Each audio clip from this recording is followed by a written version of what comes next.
So moving towards our next topic that is cancer. ठीक है, cancer और ads अभी अपन देखते हैं, फिर बाकी ये जो जनरल डिजीज है मलेरिया, न्यूमोनिया, टाइफाइड, वो अपन एक साथ अलग से देख लेंगे। अभी कैंसर और एड्स को अपने को अलग से देखना है, क्योंकि इसको डिटेल में देखना है। इसके बारे में अपने को कुछ पता होता है नहीं कि कैंसर क्या है, एड्स क्या है, कैसे होता है।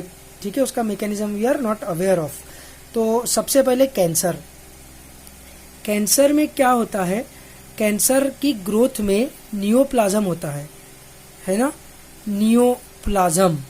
ठीक है, नियोप्लाज्म मतलब क्या, तो नियोप्लाज्म मतलब, नियो मतलब नया, प्लाज्म मतलब ग्रोथ। तो नियोप्लाज्म का सीधा सीधा मतलब वैसे ग्रोथ नई ग्रोथ हो गया, लेकिन न्यू ग्रोथ तो एम्ब्रियोनल केस में भी होती है जब हम मदर के वूम में होते हैं, तो इसलिए वो उसका सीधा सीधा डेफिनेशन सही नहीं रहेगा।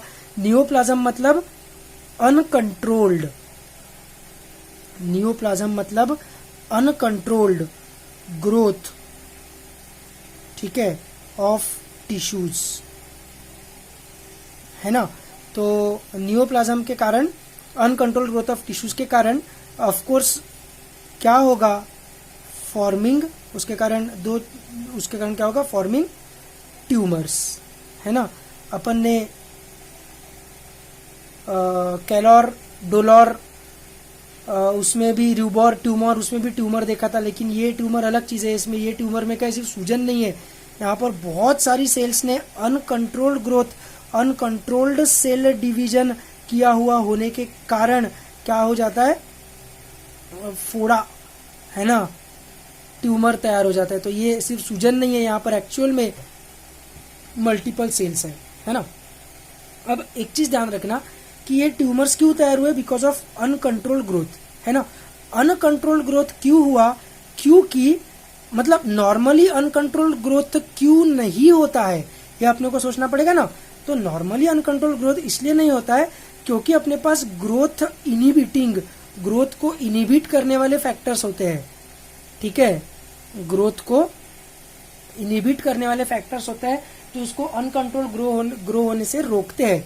दूसरा, अपने पास ग्रोथ स्टिम्युलेटिंग फैक्टर्स भी होते हैं, अपने को सिर्फ इनहिबिट करके थोड़ी चलेगा, स्टिम्युलेट भी तो करना पड़ेगा, नहीं तो ग्रोथ होगी ही नहीं। तो नॉर्मली क्या रहता है, इन दोनों के बीच में बराबर रेगुलेशन रहता है। जितनी ग्रोथ चाहिए उतनी स्टिम्युलेट करना, जब रिक्वायर्ड ग्रोथ खत्म हो गई तो उस ग्रोथ को इनहिबिट कर देना। लेकिन इसमें क्या होगा, नियोप्लाज्म के केस में ग्रोथ का इनहिबिशन रुक जाएगा। ठीक है, ग्रोथ का इनहिबिशन नहीं होगा और ग्रोथ का स्टिम्युलेशन बढ़ जाएगा। ठीक है, तो उसके कारण अनकंट्रोल्ड ग्रोथ होगी। तो अनकंट्रोल्ड ग्रोथ होने के कारण ट्यूमर बनेगा। सो व्हाट, ट्यूमर बढ़ेगा बढ़ेगा बढ़ेगा, एक लिमिट के बाद इतना बड़ा हो जाएगा कि उसका सेंटर ऑफ मास सबको मालूम है, वो खुद ही संभाल नहीं पाएगा, बर्स्ट हो जाएगा, डिस्ट्रॉय हो जाएगा, खत्म कहानी। उसमें टेंशन वाली क्या बात है ना। लेकिन बात ऐसी है कि ये जो ट्यूमर्स है जो हम सोच रहे हैं वो सही है, वो एक लिमिट के बाद बर्स्ट हो जाएगा, खत्म हो जाएगी कहानी। लेकिन ट्यूमर्स जो है वो दो प्रकार के हैं। एक है बिनाइन, ठीक है, बिनाइन का इंग्लिश वर्ड होता है वैसे, एग्जैक्ट मीनिंग क्या बताओ बिनाइन का, नॉन वायलेंट। ठीक है, नॉन वायलेंट बोल सकते हैं अपन बिनाइन को। और दूसरे प्रकार का ट्यूमर रहता है, ये रहता है मैलिग्नेंट। ठीक है, ये मैलिग्नेंट ट्यूमर मतलब कैंसरस ट्यूमर। बिनाइन ट्यूमर, अभी तुम लोग जो है वीडियो देख रहे हो, तुम लोग 16, 17, 18 की रेंज वाले लोग हो, है ना। तो तुम्हारे चेहरे पे एक्ने आ रहा होगा, एक्ने। जिन लोगों के चेहरे पे नहीं आ रहा है वो किस्मत वाले लोग हैं। ठीक है, हार्मोनल चेंजेस जो होते हैं एडोलेसेंस के वक्त, उसके कारण चेहरे पे एक्ने आते हैं, फोड़े आते हैं। इसको आयुर्वेद में तारुण्य पीटिका बोलते हैं। ठीक है, क्योंकि ये जैसे ही अपन यंग होने लगते हैं, एडोलेसेंस रीच होने लगता है, तो चेहरे पे जो फोड़े आते हैं उसको बोलते हैं तारुण्य पीटिका। तो ये भी तो ट्यूमर्स है ना। या नॉर्मली जो अपने बॉडी पे अपने को फोड़े आते रहते हैं वो भी तो ट्यूमर्स है ना। तुमने वार्ट्स देखे होंगे, वार्ट्स ऐसे स्किन पे फोड़े समान एक स्ट्रक्चर तैयार हो जाता है, उसको दबाया तो दुखता वगैरह नहीं है, जनरली नेक रीजन में वगैरह तैयार होता है, उसको वार्ट बोलते हैं, वार्ट। ठीक है, तो ये भी तो एक हिसाब से ट्यूमर है ना। तो वार्ट्स हो गया, एक्ने हो गया, एक्ने मतलब पिंपल्स, हाँ, if you are not understanding, acne मतलब पिंपल्स। तो पिंपल्स हो गया, वार्ट्स हो गया, ये भी तो ट्यूमर्स है। लेकिन ये कोई कैंसरस चीज है क्या? Of course not. कैंसरस चीज न होने के कारण इसको हम बोलेंगे बिनाइन। ठीक है, कैंसरस ट्यूमर्स क्या करते हैं, बहुत ज्यादा ग्रोथ तो करते ही है, लेकिन उसके अलावा ऐसी कुछ चीजें करते हैं which can lead to death. ठीक है, तो ये लोग क्या क्या करते हैं, तो सबसे पहले तो ये मैलिग्नेंसी शो करते हैं, है ना, सॉरी, सबसे पहले तो ये मेटास्टेसिस शो करते हैं।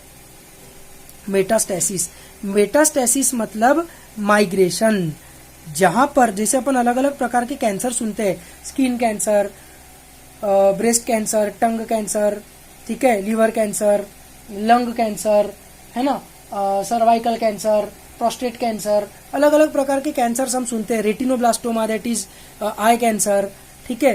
तो ये जो जहां पर भी कैंसरस ग्रोथ होना चालू हुई, अगर ये मेटास्टेसिस नहीं कर पाए, मतलब माइग्रेशन नहीं कर पाए, तो क्या होगा, वो ट्यूमर ग्रो होके एक लिमिट के बाद इतना बड़ा हो जाएगा कि खुद ही बर्स्ट हो जाएगा, या फिर डॉक्टर उसको रिमूव कर पाएगा, जैसे वॉट्स को स्किन स्पेशलिस्ट रिमूव कर देते हैं। लेकिन कैंसरस सेल्स क्या करते हैं, माइग्रेशन करते हैं, जहां पर तैयार हुए, मतलब जिस जगह का कैंसर हुआ उस जगह से दूसरे ऑर्गन्स पे, from the point of origin, जहां पर ओरिजिनेट हुए वहां से अदर टिश्यूज या ऑर्गन्स में क्या करते हैं, माइग्रेट करते हैं, ठीक है। तो इसको हम बोलते हैं metastasis, this is called as metastasis, ठीक है। अब मेटास्टेसिस के कारण प्रॉब्लम क्या होता है, अच्छा एक सेकंड, उसके पहले एक चीज बता देता हूं, मेटास्टेसिस को अपने को कंफ्यूज नहीं करना है मेटाजेनेसिस के साथ, ठीक है। Metagenesis was what, alternation of generations, metagenesis was alternation of generation, वो सिलेंट्रेटा में जो हमने देखा था, ठीक है, पॉलिप और मेडुसा वाला, याद रखना इजी है, जनरेशन जेनेसिस, ठीक है। और एक चीज अपन ने देखा था मेटामॉर्फोसिस, मेटामॉर्फोसिस मतलब वो इनडायरेक्ट डेवलपमेंट वाला, जैसे फ्रॉग्स में टैडपोल कन्वर्ट हो जाता है एडल्ट फ्रॉग में, ये भी याद रखना इजी है। मॉर्फो मतलब एक्सटर्नल अपीयरेंस, टैडपोल का एक्सटर्नल अपीयरेंस अलग रहेगा और फ्रॉग का एक्सटर्नल अपीयरेंस अलग रहेगा, तो मॉर्फो अलग अलग रहेगा, मतलब मेटामॉर्फोसिस है नहीं, ये इनडायरेक्ट डेवलपमेंट, मेटाजेनेसिस है अल्टरनेशन ऑफ जनरेशंस, और मेटास्टेसिस, स्टैटिस है एक ही जगह पे रहना, है ना, स्टैटिक इलेक्ट्रिसिटी हम बोलते हैं। तो मेटास्टेसिस मतलब जगह चेंज करना, migration from point of origin to other. तो ये कैरेक्टरिस्टिक है, पहला कैरेक्टरिस्टिक कैंसरस सेल्स का, इसलिए बिनाइन ट्यूमर से ये अलग है, ये बॉडी के अलग अलग जगहों पर जाकर ग्रो होते हैं और अलग अलग जगहों को जाकर ब्लॉक करते हैं, ये इनका पहला प्रॉब्लम है, मतलब इसके कारण डेथ होती है इसमें, और इसमें मेजर डिफरेंस ये है, ठीक है। लेकिन ये ऐसा क्यों करते हैं, बिनाइन ट्यूमर्स ऐसा क्यों नहीं करते, उसके अपन रीजंस देखते हैं, ठीक है। सबसे पहले अपन देखते हैं, मतलब एक टेबल बनाते हैं कि नॉर्मल कंडीशन में क्या होता है और कैंसरस सेल्स क्या क्या हीरोगिरी करके, शानेगिरी करके उस चीज से कैसे बचते हैं। कैंसरस सेल्स भयानक दिमाग वाली चीज है, अलग ही कुछ तो भी दिमाग लगाते हैं। अब नॉर्मल सेल्स अगर ट्यूमर नॉर्मल बिनाइन ट्यूमर बन भी गया तो भी वो मेटास्टेसिस क्यों नहीं दिखा सकता, क्योंकि स्ट्रक्चरल ऑर्गेनाइजेशन में हमने देखा हुआ है कि बेसमेंट मेम्ब्रेन प्रेजेंट रहता है, जहां जब भी हम इपिथेलियल टिश्यू की बात करें तो बेसमेंट मेम्ब्रेन को पार करके वो ब्लड में एंट्री कैसे कर पाएगी सेल्स, है ना। लेकिन कैंसरस सेल्स क्या करती है, अब देखो बेसमेंट मेम्ब्रेन जो हाइलुरोनिक एसिड से बना रहता है, सीमेंटिंग सब्सटेंस, वो एक्चुअली एपिथेलियल सेल्स ही सिक्रीट करती है। कैंसरल सेल्स क्या करती है, बेसमेंट मेम्ब्रेन सिक्रीट ही नहीं करती है, और जो बेसमेंट मेम्ब्रेन ऑलरेडी सिक्रीटेड है उसको डिस्ट्रॉय करने वाले एंजाइम्स भी रिलीज किए जाते हैं। उसको कैसे डिस्ट्रॉय किया जाता है, क्या डिस्ट्रॉय, वो सब दिया हुआ है किताब में, इट इज ऑलरेडी डिस्कवर्ड, लेकिन मैं तुम लोगों को उतने डिटेल में नहीं बताऊंगा, अपने को उतने डिटेल में जाने की जरूरत नहीं है। तो इसमें बेसमेंट मेम्ब्रेन न होने के कारण ये कैंसरस सेल्स क्या कर सकते हैं, फैल सकते हैं, ब्लड में एंट्री कर सकते हैं और ब्लड के थ्रू दूसरे जगह पे जा सकते हैं, मेटास्टेसिस कर सकते हैं, ठीक है। दूसरी चीज, नॉर्मल सेल्स में क्या रहता है, एक डेंसिटी इनिबिशन नाम की चीज रहती है, ठीक है। क्या रहता है, डेंसिटी इनिबिशन। डेंसिटी इनिबिशन मतलब किसी एक एरिया में अगर सेल्स बहुत ज्यादा हो गई, सेल्स की डेंसिटी अगर बढ़ गई तो उनकी ग्रोथ इनिबिट हो जाती है, ठीक है। ये क्या करते हैं कैंसरस सेल्स, ये जो डेंसिटी इनिबिशन वाला जो एस्पेक्ट है उसको सीधा कट कर देते हैं। डेंसिटी बढ़े कुछ भी हो, हम लोग तो रुकेंगे नहीं, ह्यूमन बींग्स के समान, है ना, कितना भी पॉपुलेशन बढ़े, कुछ भी हो, कितना भी पोल्यूशन फैले, हम लोग तो पॉपुलेशन बढ़ाना रोकेंगे नहीं। इतनी भी डेंसिटी बढ़ जाए पॉपुलेशन की, हम तो नहीं रुकेंगे, है ना। तो जैसे ह्यूमन बींग से कैंसर है अर्थ के ऊपर, वैसे ये सेल्स अपने बॉडी के लिए कैंसरस होती है, ठीक है। No density inhibition. तीसरा, नॉर्मल सेल्स में क्या रहता है, नॉर्मल सेल्स में कॉन्टैक्ट इनिबिशन नाम की एक चीज होती है।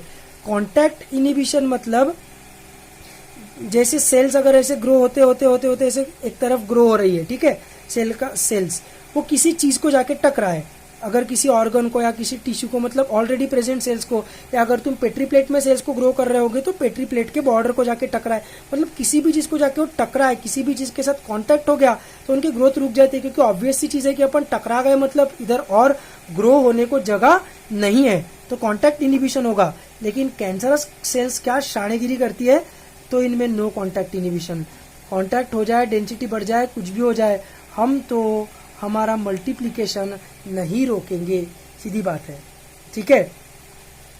तो एक तो इसमें नंबर ऑफ सेल्स भी ज्यादा रहेगी और ऊपर से बेसमेंट मेम्ब्रेन न होने के कारण वो ब्लड में भी जा पाएंगे, मेटास्टेसिस भी कर पाएंगे, ठीक है। एक और चीज नॉर्मल सेल्स में क्या रहता है कि नॉर्मल सेल्स बूढ़ी होती है, बूढ़ी है ना, तो नॉर्मल सेल्स बूढ़ी होने के कारण क्या होता है कि कितनी जनरेशन्स, मेरे ख्याल से एक सेल 15 से 20 बार डिवाइड कर सकती है,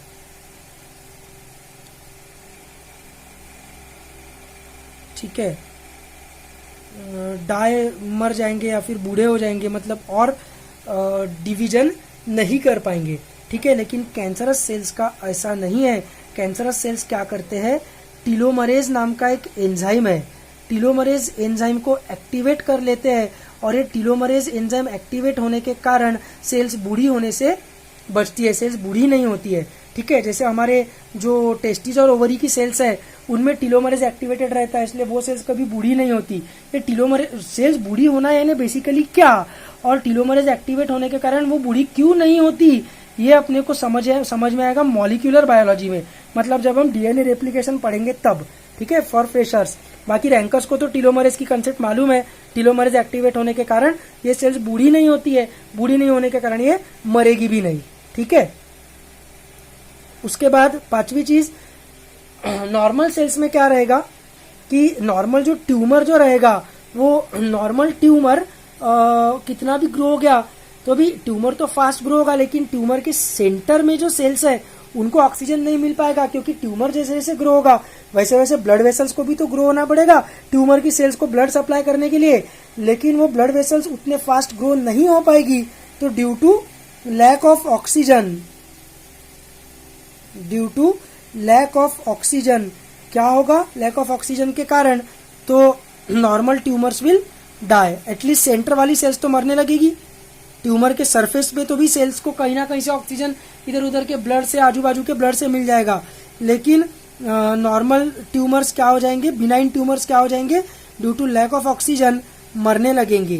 कैंसरस सेल्स क्या शानेगिरी करते हैं, तो एंजियोजेनेसिस करवाते हैं, एंजियो मतलब ब्लड वेसल्स, एंजियोप्लास्टी, एंजियोग्राफी, है ना, angio is the adjective for blood vessels, genesis मतलब तैयार करना, तो एंजियोजेनेसिस करवाने वाले फैक्टर्स खुद ही रिलीज करते हैं, और ट्यूमर के सेंटर में जो सेल्स है, अब कितना भी तुम एंजियोजेनेसिस कर लो, ट्यूमर की ग्रो होने की स्पीड बहुत ज्यादा रहती है, जैसे जैसे नए ब्लड वेसल्स ग्रो होते हैं वैसे वैसे ट्यूमर और ग्रो हो गया रहता है, तो एकदम ट्यूमर के सेंटर तक जनरली ब्लड वेसल्स नहीं पहुंच पाती है, ऑक्सीजन नहीं पहुंच पाता है, लेकिन ट्यूमर सेल्स इतनी शानी होती है कि वो क्या करते हैं, अनएरोबिक रेस्पिरेशन करते हैं, अनएरोबिक रेस्पिरेशन, लेकिन मरते नहीं है, क्या दिमाग है देखो,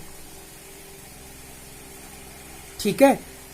एक और चीज कि नॉर्मल सेल्स को ग्रो होने के लिए ये जो इधर वाले पेज पे अपन ने देखा ग्रोथ स्टिमुलेटिंग फैक्टर्स लगेंगे ना, जैसे ग्रोथ हार्मोन है ना, तो ग्रोथ हार्मोन या बाकी भी ग्रोथ स्टिमुलेटिंग फैक्टर्स जो है उसके बिना भाई बिनाइन ट्यूमर तो ग्रो हो नहीं पाएगा, एक लिमिट के बाद उसकी ग्रोथ रुक जाएगी।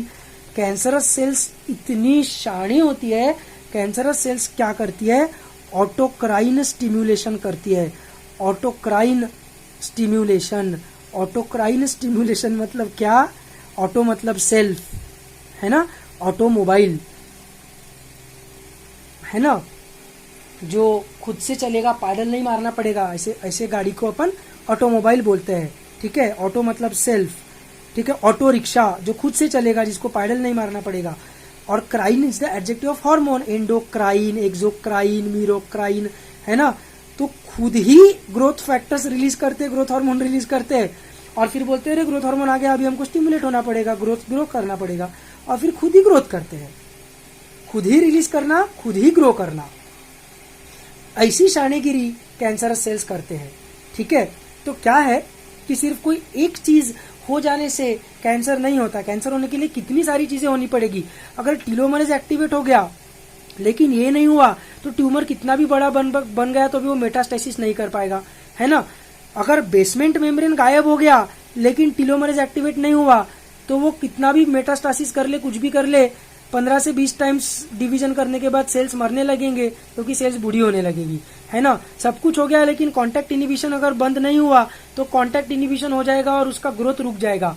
ठीक है, तो इनमें से ऑटोक्राइन ग्रोथ स्टिमुलेशन भी कंपलसरी, मतलब एक भी चीज अगर इनमें से नहीं हुई तो वो जो ट्यूमर है वो बिनाइन बन के रह जाएगा, वो कैंसरस नहीं हो सकता। सब चीजें जब होगी एक साथ तभी सिर्फ कैंसर होगा, तो कैंसर होने की प्रोबेबिलिटी काफी कम है ना। फिर भी कैंसर तो इतना होता ही है, उसका इंसिडेंस तो लोगों में बढ़ते ही जा रहा है, बराबर। ऐसा क्यों हो रहा है तो जब इवोल्यूशन पढ़ाऊंगा फ्रेशर्स तब बताऊंगा कि ऐसा क्यों होता है। ठीक है, मतलब प्रोबेबिलिटी कैसे बढ़ती है, इतनी सारी चीजें, और ये तो सिर्फ आधी चीजें है। ठीक है, टोटल चीजें जो कैंसरस सेल्स के लिए जो रिक्वायरमेंट्स है ना वो बहुत ज्यादा है। इससे कैंसरस सेल्स इतने चालाक होते हैं कि MHC क्लास 1 जो है ना वो बनाते ही नहीं है अपने सेल मेम्ब्रेन पे। MHC क्लास 1 अपने सेल मेम्ब्रेन पे बनाते ही नहीं है। उसका रीजन क्या है कि MHC क्लास 1 कौन देखता है, MHC क्लास 1 देखता है CD8+ सेल्स, यानी T killer, T cytotoxic cells, है ना। तो टी साइटोटॉक्सिक सेल्स क्या बोलते हैं सेल्स को कि तुमने क्या क्या बनाया, आज क्या क्या होमवर्क किया दिखाओ। तो उसमें वो अगर अपना होमवर्क दिखाएंगे तो उसमें टीलोमरेज दिखेगा, उसमें एंजियोजेनेसिस के फैक्टर दिखेंगे, तो टी सेल उसको हो सकता है मार ले कि ये सब तो तेरे को बनाना एक्सपेक्टेड नहीं था, ये सब तूने कहाँ से बनाया। या फिर कैंसर कॉज होने का एक वायरस वाला भी रीजन होता है, वायरल कैंसर्स भी होते हैं, वायरसेस भी कैंसर कॉज कर सकते हैं। ठीक है, तो वायरसेस ने अगर कैंसर कॉज किया तो वो वायरस का प्रोटीन उसको दिख सकता है MHC क्लास 1 में, तो फिर टी सेल उस कैंसरस सेल्स को मार देगा। टी सेल्स मारते हैं कैंसरस सेल्स को, ऐसा मत समझो कि टी सेल्स कुछ नहीं कर पाते, बिल्कुल वो कैंसरस सेल्स को मारते हैं। लेकिन क्या होते जाता है कि कैंसरस सेल्स बेसमेंट मेम्ब्रेन न होने के कारण इतना फैलते जाते इधर उधर कि टी सेल्स के मारने का रेट और कैंसरस सेल्स के बढ़ने का रेट, इसमें डिफरेंस आ जाता है। कैंसरस सेल्स ज्यादा फास्ट इधर उधर स्प्रेड होने लगती है और टी सेल्स के मारने से भी उसको फर्क नहीं पड़ता है। ठीक है, ऐसा होता है। तो बहुत वो काफी सारी चीजें इम्यून सिस्टम के पॉइंट ऑफ व्यू से उतना डिटेलिंग नहीं बताऊंगा, लेकिन ये भी शानेगिरी कैंसरस सेल्स करते हैं। MHC क्लास 1 प्रेजेंट न करना, मतलब मौत से बचने के लिए वो कितनी सारी चीजें करते हैं, है ना। अमर हो जाते हैं, बूढ़ा नहीं होना, किसी दूसरे सेल से अपने सोल्जर्स के थ्रू मरने का नहीं, खुद ही ग्रोथ करवाना, खुद ही एंजियोजेनेसिस करवाना, अगर नहीं मिल पा रहा है ऑक्सीजन तो एनारोबिक रेस्पिरेशन करवाना, बेसमेंट मेम्ब्रेन हटा के इधर उधर फैलना, ऐसी बहुत सारी एक्टिविटीज कैंसरस सेल्स करती है। तो ये सब तो मैंने तुमको सिर्फ उतना बताया जितना तुमको समझ सकता है। इसके अलावा और भी मॉलिक्यूलर और बायोकेमिकल लेवल पे बहुत सारी चीजें हैं, बहुत सारी प्रॉपर्टीज है जो कैंसरस सेल्स शो करती है। ठीक है, और उसके कारण उसमें मेटास्टेसिस और जो भी प्रॉब्लम्स हमको कैंसर के कारण फेस करने पड़ते हैं वो करने पड़ते हैं। ठीक है, तो ये तो मैंने सिर्फ इतने पॉइंट्स बताए।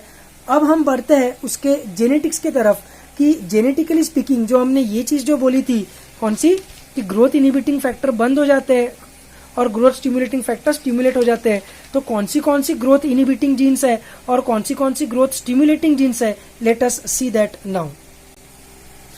पर उसकी तरफ बढ़ने से पहले अपन कैंसर के प्रकार देख लेते हैं, साइंटिफिक नेम्स क्या क्या है अलग अलग कैंसर्स के। क्योंकि मैं अभी क्या, जब जीन्स के नाम लूंगा तो कौन से टाइप के कैंसर में कौन सा जीन यूज होता है ऐसा मुझे बताना पड़ेगा, तो तुमको कैंसर के टाइप्स पता रहने चाहिए। ठीक है, सबसे पहला टाइप है carcinoma, also called as melanoma. ठीक है, तो कार्सिनोमा मेलानोमा है तो नाम से ही समझ में आता है, क्योंकि मेलानिन स्किन में रहता है, मतलब है स्किन का मतलब बेसिकली एपिथेलियल टिश्यूज का, जो भी एपिथेलियल सर्फेसेस रहेंगे, जरूरी नहीं है स्किन ही, बॉडी के अंदर भी जो एपिथेलियल सर्फेसेस है उनका भी अगर कैंसर रहा तो भी उसको अपन बोलेंगे कार्सिनोमा या मेलानोमा। ठीक है, दूसरा रहेगा सार्कोमा। ठीक है, सार्कोमा से अपन सार्कोप्लाज्मिक रेटिक्यूलम याद कर सकते हैं। सार्कोप्लाज्मिक रेटिक्यूलम यानी मसल्स, है ना। तो मसल्स कोई कनेक्टिव टिश्यू नहीं है, लेकिन एपिथेलियल टिश्यू भी नहीं है। इसे अपन थोड़ा बहुत याद रख सकते हैं कि कनेक्टिव टिश्यू का कैंसर मतलब सार्कोमा। ठीक है, फिर उसके बाद अपने पास रहेगा एडिनोमा। ठीक है, एडिनोमा में क्या रहेगा कि एड्रिनल ग्लैंड अपन याद कर सकते हैं। एडिनोमा से अपने को एड्रिनल ग्लैंड की याद आ जाएगी, तो कैंसर ऑफ ग्लैंड्स मतलब एडिनोमा। ठीक है, फिर उसके बाद ल्यूकेमिया नाम की एक चीज रहेगी। ल्यूकेमिया यानी ब्लड कैंसर। अब ब्लड कैंसर में ध्यान से मेरी बात सुनना, ये एक्चुअल में ब्लड कैंसर नहीं हो सकता है, क्योंकि ब्लड में जो आरबीसीज और प्लेटलेट्स है उनमें तो डीएनए ही नहीं है। डीएनए ही नहीं है तो म्यूटेशंस कैसे होंगे और अलग अलग प्रकार के प्रोटीन्स बनेंगे या बंद होंगे बनना, ऐसे कैसे होगा, है ना, क्योंकि उसमें तो कुछ प्रोटीन्स अभी बन ही नहीं रहे, उसमें तो न्यूक्लियस ही नहीं है। ब्लड में सिर्फ जो डब्ल्यूबीसीज है उनमें ही सिर्फ न्यूक्लियस है, बराबर है। तो बेसिकली एक्चुअली में क्या रहता है, ये इसको बोलते तो अपन ब्लड कैंसर है, लेकिन ये रहता है बोन मैरो का कैंसर। बोन मैरो की सेल्स हो जाती है पागल और ये सब चीजें करना चालू कर देती है। ठीक है, तो बोन मैरो के सेल्स में ही आरबीसीज डब्ल्यूबीसीज प्लेटलेट्स बनते हैं। आरबीसीज और प्लेटलेट्स तो कुछ कर नहीं सकते क्योंकि उनके पास तो न्यूक्लियस है ही नहीं, लेकिन डब्ल्यूबीसीज जो बनते हैं पागल बोन मैरो से, वो खुद भी पागल बनती है, मतलब खुद भी ये सब धंधे करती है ना। तो पागल डब्ल्यूबीसीज के कारण क्या होगा, पागल डब्ल्यूबीसीज ज्यादा मल्टीप्लीकेशन करेंगे। ल्यूको मतलब व्हाइट, तो डब्ल्यूबीसीज का अमाउंट अपने को इसमें ज्यादा दिखेगा। ठीक है, तो इसको अपन बोलेंगे ल्यूकेमिया।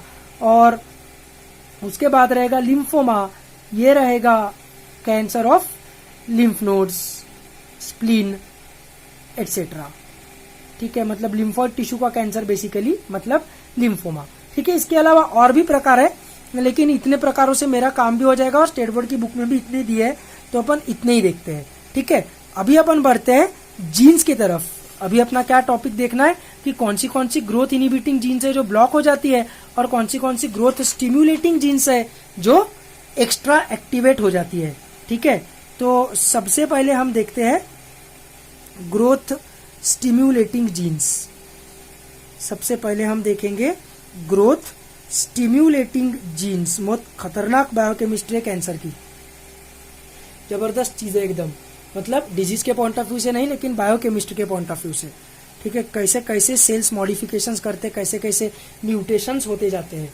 ठीक है, तो इसमें सबसे कॉमन वाला जो जीन म्यूटेशन है वो है रास जीन। ठीक है, ras genes stands for rat sarcoma. ठीक है, रैट्स के सार्कोमा में सबसे पहले डिस्कवर हुआ था, इसलिए इस जीन को बोलते हैं rat sarcoma gene, that is रास जीन। ठीक है, ये रास जीन का क्या रहता है, नॉर्मल केस की बात बता रहा हूं पहले। नॉर्मल केस में क्या होता है कि रास जीन से जो प्रोटीन बनेगा, उस प्रोटीन को अगर जीडीपी लगा हुआ है, तो वो इनएक्टिव रहेगा। ठीक है, तो वो इनएक्टिव रहेगा। और अगर रास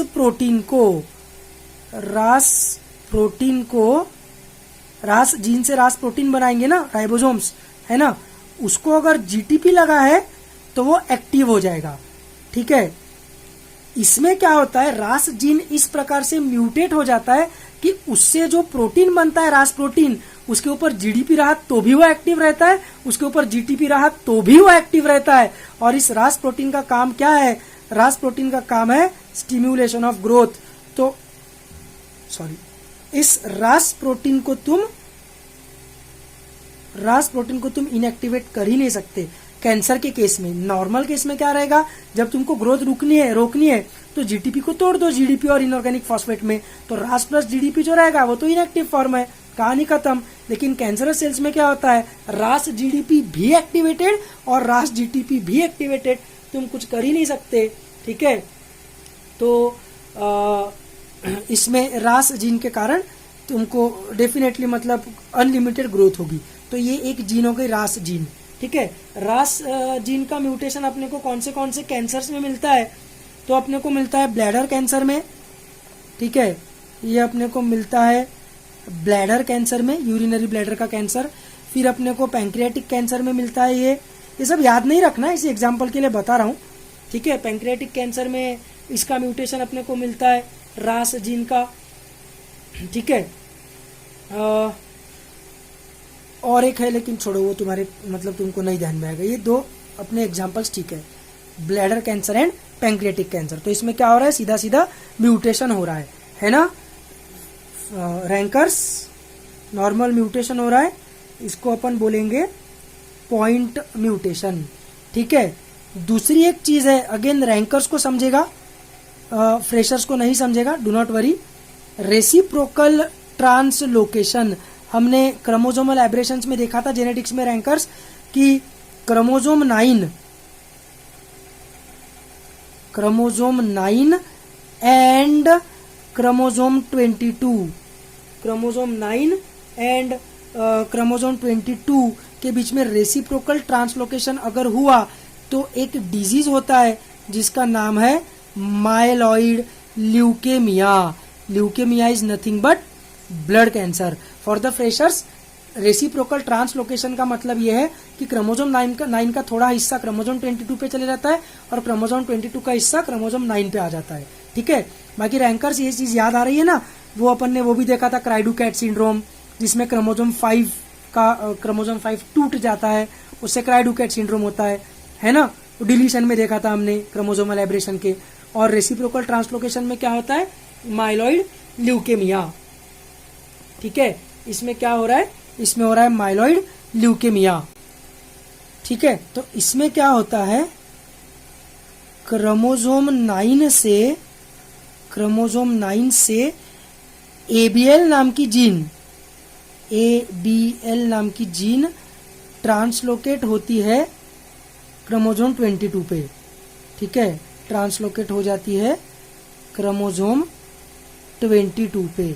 तो ये जो क्रोमोसोम 22 रहेगा, ऐसा मॉडिफाइड क्रोमोसोम 22, इसको बोला जाता है फिलाडेल्फिया क्रोमोसोम, इसको बोलते हैं फिलाडेल्फिया क्रोमोसोम। इसके ऊपर एक बार मैंने क्वेश्चन देखा हुआ है, इसलिए बता दिया, ठीक है। बाकी ऐसा कुछ टेंशन नहीं, एनसीईआरटी के तो मच बियॉन्ड है, ठीक है।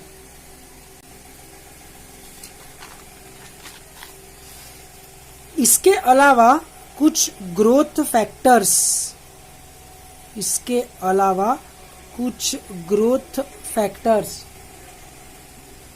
ठीक है, जो ये जो बताया ना मैंने, autocrine growth stimulation, cancer cells खुद ही हार्मोन्स रिलीज करते हैं, ग्रोथ फैक्टर्स रिलीज करते हैं खुद को ही स्टिमुलेट करने के लिए। तो कौन से ग्रोथ फैक्टर स्टिमुलेट होते हैं वो भी बता देता हूँ। क्योंकि अपन ग्रोथ स्टिमुलेटिंग का स्टडी कर रहे हैं, तो वो भी इसमें अपन देख लेते हैं, ठीक है।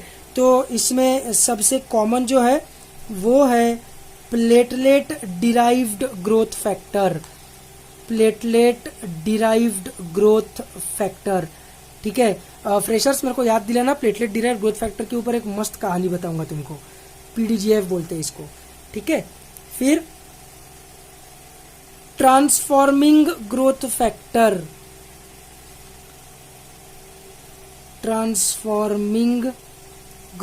Factor alpha, that is TGF alpha, ये भी एक प्रोटीन रिलीज हो सकता है, ठीक है। फिर फाइब्रोब्लास्ट ग्रोथ फैक्टर, फाइब्रोब्लास्ट याद है ना, स्ट्रक्चरल ऑर्गेनाइजेशन में देखा था अपन ने। फाइब्रोब्लास्ट सेल्स जो फाइबर रिलीज करते हैं, तो उसमें से आने वाला उन सेल्स ने रिलीज करने वाला जो ग्रोथ फैक्टर है उसको हम बोलते हैं फाइब्रोब्लास्ट ग्रोथ फैक्टर, ठीक है। तो PDGF आंखों के कैंसर में ज़्यादा स्टिमुलेट होता है, ज़्यादा रिलीज होता है। सार्कोमास जो है, सार्कोमास मतलब कनेक्टिव टिश्यू वाले, उसमें ये रिलीज होता है। और बॉवेल कैंसर, बॉवेल मतलब अपना रेक्टम, ठीक है, रेक्टम एनस, ठीक है, लार्ज इंटेस्टाइन रेक्टम एनस वाला rectum. Bowel cancer and breast cancer में अपने को फाइब्रोब्लास्ट ग्रोथ फैक्टर का ज़्यादा स्टिमुलेशन दिखता है, ठीक है। तो ऐसे ग्रोथ फैक्टर्स भी ज़्यादा रिलीज करती है खुद ही कैंसर सेल्स, और उसके कारण स्टिमुलेट होती है, ठीक है। सो ये हो गए ग्रोथ स्टिमुलेट करने वाली जीन्स एंड ग्रोथ फैक्टर्स। अभी अपन देखते हैं कि ग्रोथ, एक सेकंड, हाँ ठीक है, चलो ग्रोथ इनहिबिटिंग की तरफ चले के सीधा, एक सेकंड, एक सीढ़ी के वाला बता देता हूँ बस तुमको, एक चीज़ बस बता देता हूँ। सेल साइकिल जो होता है, सेल साइकिल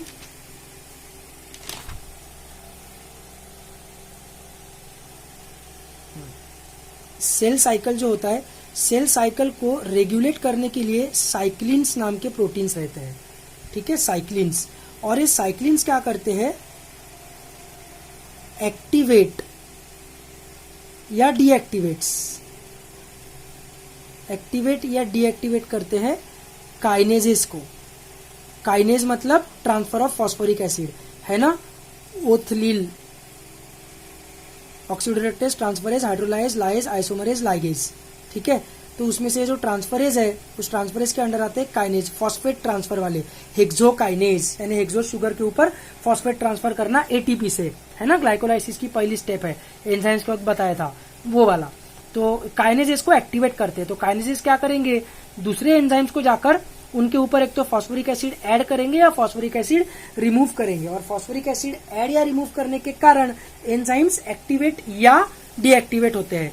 तो काइनेजेस क्या करते हैं, सेल साइकिल के एंजाइम्स को एक्टिवेट या डीएक्टिवेट करते हैं। कब, जब ये खुद एक्टिवेट होते हैं तब। इनको एक्टिवेट कौन करता है, साइक्लिन, है ना। तो दो चीजें रहती है, एक रहते हैं साइक्लिन प्रोटीन्स और दूसरे ये जो काइनेजेस है इनको हम बोलेंगे साइक्लिन डिपेंडेंट काइनेजेस। इनको हम बोलेंगे साइक्लिन डिपेंडेंट काइनेज, क्योंकि ये काइनेज जो एंजाइम है ये साइक्लिन के ऊपर डिपेंडेंट है। तो इनको हम बोलते हैं सीडीके, इनको हम बोलते हैं सीडीके, ठीक है। तो इसमें भी अलग अलग प्रकार के साइक्लिन्स और काइनेजेस के म्यूटेशन के कारण गड़बड़ हो जाती है, ठीक है। जैसे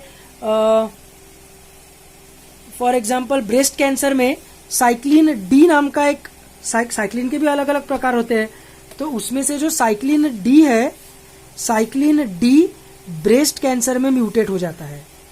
cyclin D becomes mutated in the case of breast cancer. Liver cancer के केस में भी साइक्लिन डी म्यूटेट हो जाता है, ठीक है। और सीडी केस भी अलग अलग प्रकार के रहते हैं, उसमें से CDK4 जो है, ये CDK4 खराब हो जाता है मेलानोमा में, ठीक है, मतलब एपिथेलियल टिश्यू का कैंसर, एंड सार्कोमा में। सार्कोमा मतलब अपना ये कनेक्टिव टिश्यू का कैंसर, ठीक है। तो मेलानोमा, सार्कोमा में ये सब अपने को याद रखना है क्या, अपने को ये सब बिल्कुल भी याद नहीं रखना है, बस कैंसर होता कैसे है ये समझाने के लिए मैं तुमको बता रहा हूँ, ठीक है। मैंने तो अभी अभी इसको पढ़ा हुआ इसलिए मेरे को याद है। तुम एक महीने के बाद मेरे को ये पूछोगे तो मेरे को भी याद नहीं रहने वाला कि साइक्लिन डी की CDK4 था कि 3 था, मेरे को खुद को भी याद नहीं रहने वाला, याद रखना पॉसिबल भी नहीं है, कोई पूछेगा भी नहीं। ये अंडरस्टैंडिंग के लिए है अपने कि कैंसर में एक्चुअली हो क्या रहा है, ठीक है, क्लियर एकदम। अच्छा, और एक चीज याद रखना कि G1 to S फेज जो है ना, G1 to S फेज के जो चेक पॉइंट्स है, चेक पॉइंट्स मतलब कि उसको आगे बढ़ने देना कि नहीं आगे बढ़ने देना, G1 के बाद उसको S में जाने देना कि नहीं जाने देना, ये सबसे इंपॉर्टेंट है, सबसे इंपॉर्टेंट। और कैंसर्स में जनरली यही वाले चेक पॉइंट्स भसकते हैं। ये G1 to S के बीच में जो चेक पॉइंट्स है वो भसक जाते हैं, तो सेल्स के ऊपर कोई कंट्रोल ही नहीं रहता है। एक बार सेल G1 में रहा तो S में चले ही जाएगा, वहां से G2 में चले ही जाएगा और माइटोसिस हो ही जाएगा, कुछ भी कर लो, ठीक है। तो इसके कारण भी, ये खराब होने के कारण भी अनलिमिटेड ग्रोथ कैंसर सेल्स में होगी। एनीवेज, मूविंग फॉरवर्ड, अभी अपन देखते हैं कि ग्रोथ इनहिबिटिंग वाली जो जीन्स है, जो नॉर्मली एक्टिवेटेड रहती है लेकिन कैंसरस सेल्स में खराब हो जाती है।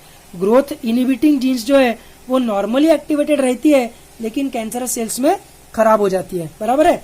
तो ग्रोथ इनहिबिटिंग वाली जीन्स में सबसे इंपॉर्टेंट कौन सी है, ठीक है। इसमें ग्रोथ स्टिमुलेटिंग वाले में रास जीन के अलावा ये जो ABL जीन बताया, इसके अलावा और भी जीन्स है, और भी अलग अलग प्रकार के कैंसर्स है, इनके अलावा और भी ग्रोथ फैक्टर्स है, लेकिन वो मैं तुम लोगों को नहीं बता रहा हूँ क्योंकि उनके ऊपर क्वेश्चन मेरे को आज तक कभी नहीं दिखे, ठीक है। क्वेश्चन तो इनके ऊपर भी नहीं आएंगे, लेकिन 32 ईयर्स में या MTG में कुछ क्वेश्चन दिखे हैं, तुमको डिमोटिवेशन नहीं आना चाहिए, इसलिए मैंने बस पढ़ाया है, ठीक है। बाकी वैसे NCERT के तो बहुत बियॉन्ड है, वैसे ग्रोथ इनहिबिटिंग के भी मैं इंपॉर्टेंट जीन्स तुमको बता रहा हूँ, हर एक जीन में तुमको नहीं बता रहा हूँ, ठीक है। उसमें से सबसे ज्यादा स्टडीड और सबसे कॉमन जीन जो है वो है RB gene. RB stands for retinoblastoma. RG stands for retinoblastoma. ठीक है, रेटिना अपने आंखों का, तो वो रेटिना का जो कैंसर रहता है उसको बोलते हैं रेटिनोब्लास्टोमा। ठीक है तो ये क्या हो जाता है, इसका भी वही प्रॉब्लम हो जाता है कि इससे जो प्रोटीन बनता है आरबी प्रोटीन, उसको नॉर्मल केस में इनहिबिट किया जाता है। नॉर्मल केस में इसको इनहिबिट किया जाता है, लेकिन कैंसरस सेल्स में इसको तुम इनहिबिट ही नहीं कर सकते। वो एक्टिव और इनएक्टिव दोनों फॉर्म में एग्जिस्ट करता है। ठीक है, और इनएक्टिव फॉर्म मतलब इनएक्टिव तुम उसको कर ही नहीं सकते। ठीक है, तो वो क्या करता है, सॉरी उल्टा बोला मैंने, क्योंकि अपन ग्रोथ इनहिबिटिंग देख रहे हैं। ठीक है, तो आरबी प्रोटीन जब एक्टिवेटेड रहता है तो वो क्या करता है, G1 को S में जाने से रोकता है। सेल को G1 फेज से S फेज में जाने से रोकता है। लेकिन कैंसर सेल्स में क्या हो जाता है, देखो अपने को क्या करना है, अपने को ग्रोथ स्टिमुलेटिंग वाली जीन्स को स्टिमुलेट करना है, एक्टिवेट कर देना, और ग्रोथ इनहिबिटिंग जीन्स को बंद कर देना है अगर कैंसर करवाना है तो आरबी जीन क्या कर रहा है, ग्रोथ इनहिबिटिंग जीन है, G1 को S में जाने से रोक रहा है। G1 को S में जाने से रोक रहा है ना। तो कैंसर के केस में क्या हो जाता है, रेटिनोब्लास्टोमा के केस में ये वाला जो जीन है ये हो जाता है खराब, है ना। और ये जीन खराब हो जाने के कारण ये G1 को S में जाने से कभी रोक ही नहीं पाएगा, तो आरबी जीन इनएक्टिवेट हो गया। आरबी प्रोटीन जो बनेगा वो इनएफिशिएंट रहेगा, तो G1 को S में जाने से नहीं रोक पाएगा। ठीक है, एकदम इंपॉर्टेंट जीन है आरबी जीन, इसके ऊपर क्वेश्चन आ सकता है। मतलब अगर एडिशनली आया तो आरबी जीन के ऊपर आ सकता है, क्योंकि one of the first genes to be discovered है कैंसर की। और दूसरी चीज ये जो जीन है इसके ऊपर बहुत ज्यादा एक्सटेंसिव रिसर्च भी हुआ है। ठीक है, दूसरा जो फेमस जीन है ग्रोथ इनहिबिटिंग जीन जो खराब हो जाता है, उस जीन का नाम है P53। ठीक है, P53। तो ये P53 क्या करता है, सेल को G1 में ही जाने से रोकता है नॉर्मल केस में। ठीक है, नॉर्मल केस में ये क्या करता है, सेल को G1 में जाने से ही रोक देता है, मतलब G0 फेज में रख देता है अगर उसके डीएनए में कुछ फॉल्ट है, अगर कुछ सेल में प्रॉब्लम हुआ है तो। ठीक है, कौन सा, ये P53 जीन। तो ये अगर म्यूटेट हो गया, इसका जो म्यूटेटेड फॉर्म रहेगा वो खराब रहेगा, तो वो किसी भी सेल को G0 फेज में जाने नहीं देगा।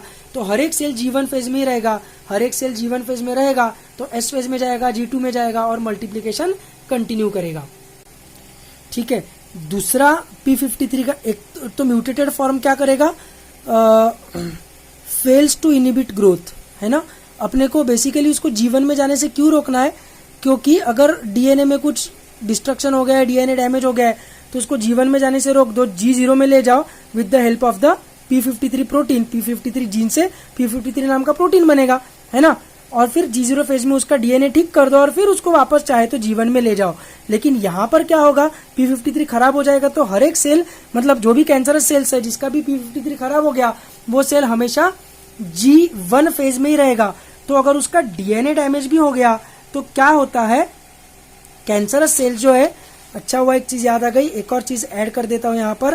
कैंसरस सेल जो है वो डीएनए डैमेज का जो रिपेयर है, ठीक है, डीएनए डैमेज का रिपेयर वो करती ही नहीं है। ठीक है, इम्पेयर हो जाता है। तो डीएनए डैमेज इम्पेयर हो जाने के कारण, डीएनए डैमेज ठीक न होने के कारण, अगर डीएनए डैमेज होने के कारण इनमें से कोई भी म्यूटेशन हुआ है तो वो नेक्स्ट जनरेशन में, मतलब उस सेल से माइटोसिस होने के बाद जो दो डॉटर सेल्स बनेगी उनमें वो वैसे का वैसा पास ऑन हो जाएगा। ठीक है, एक और चीज कैंसरस सेल्स क्या करती है, तो एपोप्टोसिस जो अपन ने पहले देखा था, सेल सुसाइड। ठीक है, तो एपोप्टोसिस को भी प्रिवेंट कर देती है। ठीक है, एपोप्टोसिस को कैसे प्रिवेंट करती है बताता हूं। तो P53 जीन का काम समझ में आया। P53 जीन दो काम करता है, कौन सा, एक तो नॉर्मल केस में बता रहा हूँ, नॉर्मल केस में G0 फेज में रखता है सेल को, G1 फेज में जाने से रोकता है। क्यों, डीएनए डैमेज से बचाने के लिए। ठीक है, क्यों कर रहा है वो ऐसा, डीएनए डैमेज से बचाने के लिए। ठीक है, तो डीएनए डैमेज ये जीवन फेज में ही रहेगा सेल हमेशा। अगर p53 खराब हो गया तो डीएनए डैमेज को अपन रिपेयर नहीं कर पाएंगे। दूसरा p53 प्रोटीन का काम क्या है, वो स्टिम्युलेट करता है एपोप्टोसिस, स्टिम्युलेट करता है एपोप्टोसिस। कब की बात चल रही है ये, नॉर्मल कंडीशन की। कैंसर सेल्स में p53 प्रोटीन ही नहीं रहेगा ठीक से, तो एपोप्टोसिस स्टिम्युलेट नहीं होगा। एपोप्टोसिस स्टिम्युलेट नहीं होगा तो the cancer cells will not die, है ना, ग्रो होते रहेंगे, वो कभी सुसाइड करेंगे ही नहीं। अच्छा, एपोप्टोसिस प्रिवेंट करने के लिए एक और तरीका है, इर्रेस्पेक्टिव ऑफ p53 एक और चीज है, CD95 क्लस्टर ऑफ डिफरेंशिएशन 95 जो रहता है सेल्स के ऊपर, इसके थ्रू मैसेज जाता है एपोप्टोसिस का। तो कैंसरस सेल्स क्या करती है, शानेगिरी CD95 बनातीच नहीं है अपने सेल मेम्ब्रेन के ऊपर। तो अगर p53 नहीं भी खराब हुआ तो भी CD95 ही नहीं है, CD95 ही न होने के कारण तुम कुछ भी कर लो, कैंसर सेल्स चाहकर भी एपोप्टोसिस, मतलब तुम चाहकर भी कैंसर सेल्स का एपोप्टोसिस नहीं करवा पाओगे, है ना। तो p53 जीन खराब हो जाने के कारण क्या होगा, सेल कभी G0 फेज में नहीं जा पाएगा, हमेशा G1 फेज में रहेगा। दूसरा, एपोप्टोसिस कभी नहीं हो पाएगा। ठीक है, तो ये एक्चुअली इसका काम है ग्रोथ को इनिबिट करना, सेल को मार डालना, सेल को G1 में जाने से रोकना। पर ये खराब हो गया, ग्रोथ इनिबिटिंग चीज खराब हो गई तो ग्रोथ को इनिबिट नहीं कर पाएगा, ग्रोथ रुकती जाएगी, ग्रोथ चलती जाएगी, ग्रोथ चलती भी जाएगी और सेल कभी सुसाइड भी नहीं करेगी। ठीक है, इसके अलावा ये भी एक रीजन है सुसाइड न करने का। ठीक है, तो p53 फेमस क्यों है, क्योंकि p53 जो प्रोटीन है ये इसका म्यूटेटेड फॉर्म, मतलब खराब प्रकार का p53 प्रोटीन। क्यों बना खराब प्रकार का p53 प्रोटीन, क्योंकि p53 जीन खराब हो गया इसलिए। तो ये most commonly found in most of the cancers है। ठीक है, most commonly found in cancer है ये वाला म्यूटेशन, p53 का म्यूटेशन, इसलिए ये इंपॉर्टेंट है। और ये क्यों इंपॉर्टेंट है, one of the first genes to be discovered in case of cancer and most, मतलब बहुत ज्यादा रिसर्च हुआ है इस जीन के ऊपर, इसलिए ग्रोथ इनिबिटिंग में RB जीन इंपॉर्टेंट है, p53 जीन इंपॉर्टेंट है। ठीक है, तो बढ़ते हैं आगे। अभी आगे इसके बाद हम देखते हैं कॉजेस ऑफ कैंसर। ठीक है, कि कैंसर बेसिकली हो क्यों रहा है, कॉजेस ऑफ कैंसर देखते हैं। अब कॉजेस ऑफ कैंसर में सबसे इम्पोर्टेंट तुमको बता देता हूँ कि मेरे पास 3 किताबें हैं। एक पैथोलॉजी की किताब है, अभी जो मेरे पास रखी हुई किताब है साइड में वो पैथोलॉजी की किताब है, उसके अलावा एक इम्यूनोलॉजी की किताब है और उसके अलावा एक सेल बायोलॉजी की किताब है। तीनों किताबों में बोला है कि अनडाउटेडली टबैको से ज्यादा कोई बड़ा रीजन है ही नहीं कैंसर होने का, कैंसर कॉज होने का टबैको से बड़ा कोई रीजन नहीं है। ठीक है, तो स्मोकिंग या टबैको चीविंग ये एक सबसे बड़ा मेजर रीजन है कैंसर का। ठीक है, दूसरा रीजन अल्कोहल है, दूसरा रीजन है अल्कोहल। ठीक है, अल्कोहल के कारण लैरिंग्स, इसोफेगस और लीवर का कैंसर होने की संभावना है। ठीक है, मैं तुमको बहुत सारे बायोलॉजी के जोक्स बताते रहता हूँ, रियल लाइफ वाले, है ना, जो लोग आइटम देते रहते हैं आजू बाजू में मेरे, उनकी बातें मैं तुमको क्लास में बताता हूँ। तो एक बार मैं तुमको, इफ यू रिमेम्बर, शायद मैंने फ्रेशर्स को भी, 11th वालों को भी ये किस्सा बताया है, बाकी 12th वालों को और रैंकर्स को तो बताया ही है। एक बार जिम के चेंजिंग रूम में एक किस्सा मैंने सुना था कि एक आदमी, मतलब मेरे सामने हुआ था, एक आदमी खर्रा खा रहा था। ठीक है, तो वहां पर एक जिम का कोच आया और वो उस आदमी को टोका कि ये क्या कर रहे हो सर, आप जिम में हो, जहाँ जिसको हेल्थ क्लब बोलते हैं, यहाँ पर हेल्थ बनाने के लिए आते हैं लोग, आप यहाँ पर खर्रा क्यों खा रहे हो। तो वो आदमी ने बोला था कि कोई टेंशन नहीं है, इससे मेरे को कुछ हो नहीं सकता क्योंकि मैं डेली बियर भी पीता हूँ। तो उसका मतलब कहने का तात्पर्य ये था कि खर्रा खाने के कारण जो बॉडी को हार्म हो रही है वो बियर उसको न्यूट्रलाइज कर देती है। अगर तुम सिर्फ खर्रा खाओगे तो प्रॉब्लम है, सिर्फ तंबाकू खाओगे तो प्रॉब्लम है, सिर्फ अल्कोहल कंजम्पशन करोगे तो प्रॉब्लम है, दोनों साथ में करोगे तो वो एक दूसरे को निगेट कर देगा, ऐसा उसका कहना था।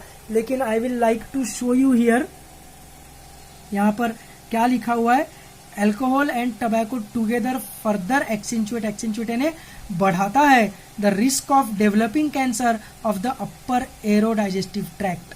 ठीक है, तो ये चीज एकदम अपने को, मतलब किसी ने भी तुमको ये ऐसा ज्ञान दिया तो उसको ये चीज बताना कि दोनों साथ में करने से तो उल्टा कैंसर की प्रोबेबिलिटी और बढ़ रही है। ठीक है, तो ये एक चीज है। बाकी इसके अलावा इंडिया में एक और चीज है, बीटल नट कैंसर बोलते हैं। बीटल नट बोले तो एरेका नट है ना। बीटल नट वैसे गलत नाम है, उसका रियल नाम है एरेका नट है ना। एरेका बोले तो सुपारी।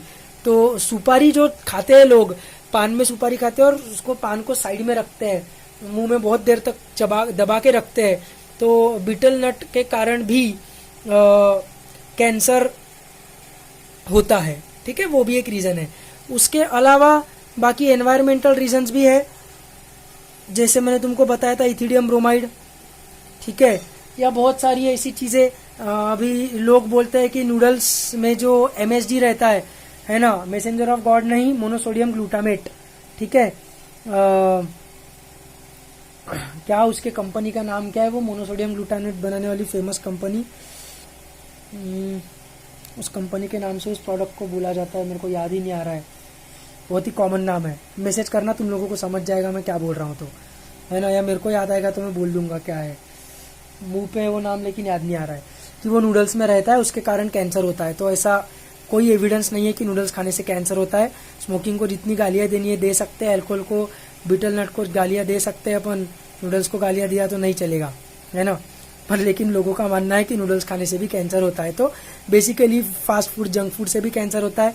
फिर उसके अलावा फिजिकल एजेंट्स भी है, फिजिकल एजेंट्स जैसे यूवी रेज, नॉन आयोडाइजिंग रेडिएशंस, ये सब चीजें।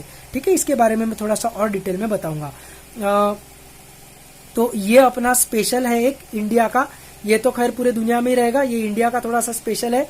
और इसके अलावा इंडिया का एक और स्पेशल कैंसर है कि कश्मीर में वगैरह लोग क्या करते हैं, ऐसे गरम, उसको शायद खैरी बोलते हैं, I don't remember exactly the word, शायद उसको खैरी बोलते हैं। खैरी छोटा सा ऐसा गरम कोयले रहते हैं और वो गरम कोयलों को शर्ट के अंदर रखते हैं, ऐसा रहेगा, इसके अंदर गरम कोयला रहेगा, छोटा सा एक डिब्बी टाइप का स्ट्रक्चर रहेगा लोहे का, और उसको शर्ट के अंदर रखते हैं बॉडी को गर्म रखने के लिए। तो एक्सेस टेम्परेचर के कारण भी कैंसर हो सकता है। तो वो कश्मीर के लोगों में दिखता है जनरली, उसको खैरी कैंसर बोलते हैं। ठीक है, एग्जाम में बिल्कुल नहीं आने वाला, ऐसे इंडिया से रिलेटेड है इसलिए बताया। ठीक है, ये भी इंडिया से रिलेटेड है इसलिए बताया। बाकी मेन रीजन तो स्मोकिंग, एल्कोहल, उसके अलावा फिजिकल एजेंट्स एंड थोड़ा बहुत जेनेटिक डिस्पोजिशन। जेनेटिक डिस्पोजिशन मतलब कुछ रेसेस को और कुछ ज्योग्राफी के लोगों को कोई पर्टिकुलर कैंसर्स होने की प्रोबेबिलिटी ज्यादा रहती है। जैसे जमाइका के जो लोग हैं उनको टो का, पैरों का जो टो है अपना, पैर की जो, पैर का टो, थंब, पैर का थंब, ठीक है, तो पैरों के थंब का कैंसर होने की प्रोबेबिलिटी रहती है जमाइका के लोगों को। तो थोड़ा सा जेनेटिक डिस्पोजिशन का भी उसमें रोल है। ठीक है, तो जेनेटिक डिस्पोजिशन का थोड़ा सा डिटेलिंग और फिजिकल एजेंट्स का थोड़ा सा डिटेलिंग बताता हूँ। ओके, तो जेनेटिक डिस्पोजिशन में कैसा है कि मतलब इसका ऐसे डेटा है, वो सब याद नहीं रखना है, बस जैसे मैंने बताया जमाइका वालों को थंब का कैंसर होने की चांसेस ज्यादा है। फिर अमेरिकन फीमेल्स को ब्रेस्ट कैंसर होने की प्रोबेबिलिटी ज्यादा है, इंडियन फीमेल्स को सर्वाइकल कैंसर होने की प्रोबेबिलिटी ज्यादा है। ठीक है, तो जापान के लोगों को कुछ लंग कैंसर होने की प्रोबेबिलिटी ज्यादा रहती है, ऐसा थोड़ा बहुत रहता है। ठीक है, वो सब मतलब अपने को ज्यादा उसके ऊपर डेटा कुछ याद रखने की जरूरत नहीं है। रही बात फिजिकल एजेंट्स की, तो फिजिकल एजेंट्स में अपने पास कौन कौन है? फिजिकल एजेंट्स में अपने पास है एक तो अल्ट्रावायलेट लाइट। ठीक है, अल्ट्रावायलेट लाइट के कारण कैंसर होता है, स्किन कैंसर ऑफ कोर्स।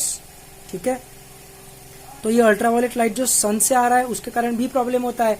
उसके अलावा कुछ अल्ट्रावायलेट लाइट रिलीज करने वाले जो मशीन्स हमने बनाई हुई है उसको अगर ठीक से यूज नहीं किया और वो डायरेक्टली अपने ऊपर, अपने सेल्स के ऊपर अल्ट्रावायलेट रेज आती है तो डेफिनेटली स्किन कैंसर होने के चांसेस बढ़ जाएंगे, है ना। जितने वो जो गोरे लोग जो रहते हैं जैसे यूरोप के और अमेरिका के, ठीक है, उनको, और वो इक्वेटर के पास भी रहने वाले अगर होंगे, स्पेशली जैसे ऑस्ट्रेलिया या न्यूजीलैंड वाले, तो उनमें यूवी रेस के कारण स्किन कैंसर होने की प्रोबेबिलिटी ज्यादा रहती है। अपने में क्या मेलेनिन का डिपोजिशन रहता है, मेलेनिन का डिपोजिशन जितना ज्यादा उतना स्किन कैंसर होने की प्रोबेबिलिटी कम, है ना। तो ये जाके फेयर एंड लवली वालों को अपने को बताना पड़ेगा कि मेलेनिन रहना अच्छी बात है, अपने को अमेरिकन लोगों जैसा नहीं बनना है, स्किन कैंसर की प्रोबेबिलिटी अपने लोगों में, इंडियन लोगों में और उससे भी अफ्रीकन लोगों में कम रहेगी। ठीक है, तो इसके अलावा एक और चीज रहती है यूवी लाइट के अलावा, दैट इज आयनाइजिंग रेडिएशंस। ठीक है, आयनाइजिंग रेडिएशंस, जैसे अपना जो रेजॉक्सी जो चलता है जिस बिल्डिंग में, तुकड़ोजी भवन में, उसके छत पे एक ये है, क्या कहते हैं उसको, टावर है। ठीक है, तो टीचर्स डे के दिन हम लोग गए थे छत पे फोटो वोटो निकालने के लिए, टीचर्स डे के एक दिन पहले। तो जो लोग ये वीडियो देख रहे हैं और उसमें से जो लोग आए थे छत पे, उनको याद होगा कि वहां पर टावर था, एक मोबाइल टावर। तो उस मोबाइल टावर पे लिखा था कि do not come close non ionising radiations. ठीक है, ऐसा उसमें आर रिलीज फ्रॉम एयर, ऐसा उसमें लिखा हुआ था। तो नॉन आयनाइजिंग रेडिएशंस के कारण कैंसर हो सकता है, नो डाउट, लेकिन उससे भी ज्यादा मतलब मेजर जो रीजन रहेगा कैंसर होने का वो रहेगा आयनाइजिंग रेडिएशंस। ठीक है, तो आयनाइजिंग रेडिएशंस मतलब कौन से, वो जो अपने यूरेनियम से जो निकलते हैं, अल्फा रेज, बीटा रेज, ठीक है, गैमा रेज।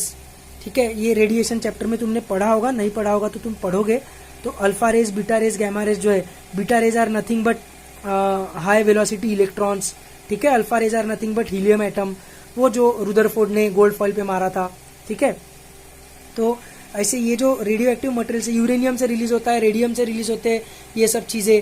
तो इवन एक्सरेज के कारण भी कैंसर हो सकता है। ठीक है, तो फिर अपन एक्सरे निकालने जाते हैं तो उससे कैंसर नहीं होता है क्या? तो बराबर इस वेवलेंथ पे मेंटेन किया जाता है कि उससे कैंसर ना हो, लेकिन अगर वो ज्यादा समय तक, और अपने को क्या सिर्फ एक ही बार उसको एक्सपोज होना रहता है, लेकिन ज्यादा समय तक अगर एक्सरेज को हम एक्सपोज हुए और ज्यादा इंटेंसिटी वाले एक्सरेज को अगर हम इनकाउंटर हुए हमारी बॉडी, तो डेफिनेटली एक्सरेज के कारण भी कैंसर हो सकता है। रेडियोथेरेपिस्ट जो रहते हैं,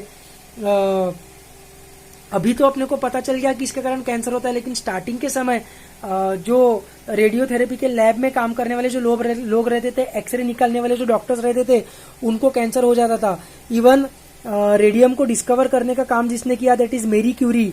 तो Marie Curie died of cancer, husband also died of cancer. उन दोनों ने रेडियम पे वर्क किया था। उस समय पता नहीं था कि इसके कारण कैंसर होता है। फिर रेडियम और यूरेनियम को उसके ओर से निकालने वाले, उसके खदान से निकालने वाले जो मजदूर है, उनको भी कैंसर हो सकता है। ठीक है, इवन स्टार्टिंग में जो एटॉमिक एनर्जी के ऊपर काम करने वाले साइंटिस्ट थे, जैसे एनरिको फर्मी, ठीक है, उसने वो बनाया था, न्यूक्लियर रिएक्टर बनाया था अपने घर में, तो वो भी कैंसर से मर गया। तो एक्सरेज के कारण, रेडिएशंस के कारण भी कैंसर हो सकता है। ठीक है, तो UV light and ionising radiation से कोई केमिकल्स नहीं है, ये कोई केमिकल्स नहीं है, बराबर है, ये फिजिक्स की चीजें हो गई है, इसलिए इसको अपन बोलेंगे फिजिकल एजेंट्स। ठीक है, केमिकल एजेंट्स की अगर तुम बात करोगे तो केमिकल एजेंट्स में तो इसको, टबैको को टक्कर देने वाला कोई है ही नहीं, है ना। Single most chemical which takes most amount of lives because of cancer every year, ऐसा मेरे सेल बायोलॉजी की बुक में लिखा हुआ है। तुम जहां जहां देखोगे टबैको से बड़ा कोई कार्सिनोजेन है ही नहीं। कार्सिनोजेन मतलब जो कैंसर कॉज करेगा। अब लोगों को क्या लगता है कि टबैको में जो निकोटीन होता है उसके कारण कैंसर होता है। नो, निकोटीन के कारण कैंसर नहीं होता है। निकोटीन का काम है हमको एडिक्ट करना। ठीक है, ह्यूमन बींग्स जो एडिक्ट होते हैं टबैको के, वो एडिक्ट करवाने का काम निकोटीन का है। टबैको के कारण जो कैंसर होता है वो क्यों होता है? क्योंकि टबैको में एक PAH नाम की चीज रहती है। PAH is polycyclic aromatic hydrocarbons. Polycyclic aromatic hydrocarbons, ठीक है, ये सबसे बड़ा रीजन है कैंसर होने का, नॉट निकोटीन। निकोटीन तो एडिक्टिव सब्सटेंस है। कैंसर जो होता है वो PAH के कारण होता है। उसके अलावा स्मोक में आर्सेनिक वगैरह भी मिलता है। टबैको का जो स्मोक रहता है उसमें आर्सेनिक मिलता है, जो एक हेवी मेटल है, और हेवी मेटल्स के कारण भी कैंसर होता है। ऐसा भी अपने को एविडेंस रिसर्च से मिला है। ठीक है, तो केमिकल रीजंस अगर तुम देखोगे कैंसर के, तो बहुत सारे अलग अलग म्यूटाजेंस है। जैसे MSG मैंने बताया नूडल्स वाला, लेकिन वो मैंने यहाँ पर लिखा नहीं क्योंकि वो मैं मानूंगा नहीं, है ना। वो मान लिया तो मेरा नूडल्स खाना मुश्किल हो जाएगा, इसलिए वो तो मैं मानूंगा नहीं। बाकी सबसे ज्यादा गाली अपन देंगे स्मोकिंग को, क्योंकि उससे अपने को कुछ फर्क नहीं पड़ रहा, है ना। नूडल्स को अपन गाली देंगे नहीं। तो nicotine is not the reason for cancer. Reason of cancer क्या है? पॉलीसाइक्लिक एरोमेटिक हाइड्रोकार्बन्स और आर्सेनिक, और भी उसमें हेवी मेटल्स रहते हैं टबैको के स्मोक में, लेकिन arsenic is one major reason for cancer because of tobacco smoke. Physical reason agents में क्या रहेगा? UV lights, ionising and non ionising radiations, उसमें से भी मेन हीरो है अपना आयनाइजिंग रेडिएशन। ठीक है। जेनेटिक डिस्पोजिशन, जैसे मैंने बताया कुछ एरिया के लोगों को कोई पर्टिकुलर कैंसर होने की प्रोबेबिलिटी ज्यादा रहती है। इंडिया में ये भी एक चीज है, बीटल नट कैंसर। ठीक है। सुपारी दिन भर मुंह में रखने के कारण, तंबाकू नहीं भी खाया, सिर्फ सुपारी भी खाई तो भी कैंसर हो सकता है। और ये मैंने तुमको बताया, इसका नाम मेरे को याद नहीं आ रहा है, वो क्या रखते हैं इंस्ट्रूमेंट कश्मीरी लोग। ठीक है।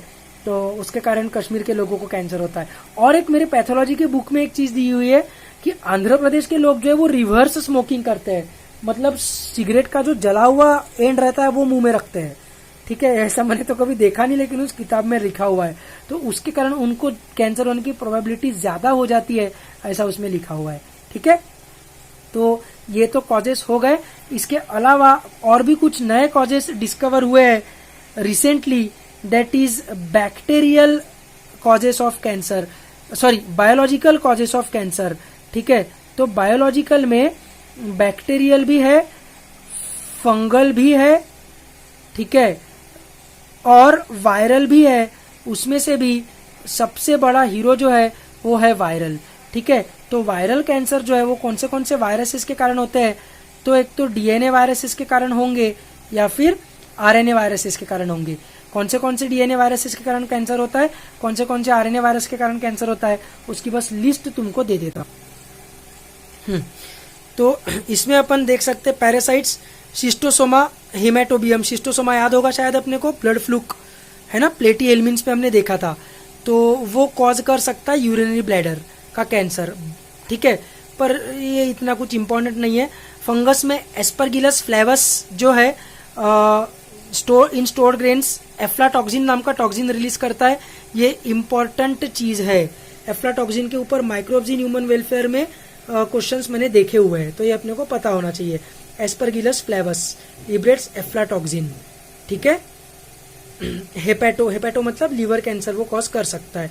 बैक्टीरिया में Helicobacter pylori, gram positive spiral shape microbe. इतना सब नहीं याद रखना है, इवन नाम भी याद नहीं रखना है अपने को बैक्टीरियम का, बस बता रहा हूं कि it can lead to gastric lymphoma and gastric carcinoma.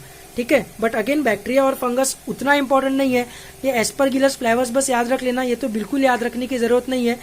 अपने लिए मेन जो है वो है वायरल कार्सिनोजेनेसिस, वायरसेस जो कैंसर कॉज करते हैं। ठीक है। तो कैंसर कॉजिंग वायरसेस जो है उनकी तरफ हम बढ़ते हैं। उसमें जो इम्पोर्टेंट है वो वाले मैं तुमको बताता हूँ, सब अपने को याद रखने की जरूरत यहाँ पर नहीं है। ठीक है। पेपोवा वायरस बिल्कुल भी याद रखने की, हाँ पेपोवा वायरस के अंदर ह्यूमन पैपिलोमा वायरस, ये अपने को याद रखना पड़ेगा। ये ह्यूमन पैपिलोमा वायरस कौन सा है? वो वॉर्ट्स वाला। ठीक है। वो नहीं क्या, मैंने इधर एक्ने के सब समय वॉर्ट्स लिखा था, वॉर्ट्स, इफ यू रिमेम्बर मैंने इधर वॉर्ट्स लिखा था, ये वॉर्ट्स, ये जो वॉर्ट्स कॉज होते हैं ये पैपिलोमा वायरस के कारण होते हैं। एक बार न्यूक्लियस के क्लास में किसी ने तो भी बोला भी था कि डॉक्टर के पास जाना है, वॉर्ट्स हो गए करके, पैपिलोमा वायरस का इन्फेक्शन हो गया है, शायद शशांक को हो गया था। तब मैंने तुमको बताया था कि पैपिलोमा वायरस का एक प्रकार, उसका एक स्पीशीज है जो कैंसर कॉजिंग भी होता है ना, तो यही वाला पैपिलोमा वायरस है। ठीक है। पैपिलोमा वायरस, तो ये पैपिलोमा वायरस नॉर्मल वॉर्ट्स भी क्रिएट कर सकता है, जो नॉर्मली आते हैं, ये कोई कैंसरस नहीं रहते, बिनाइन रहते हैं।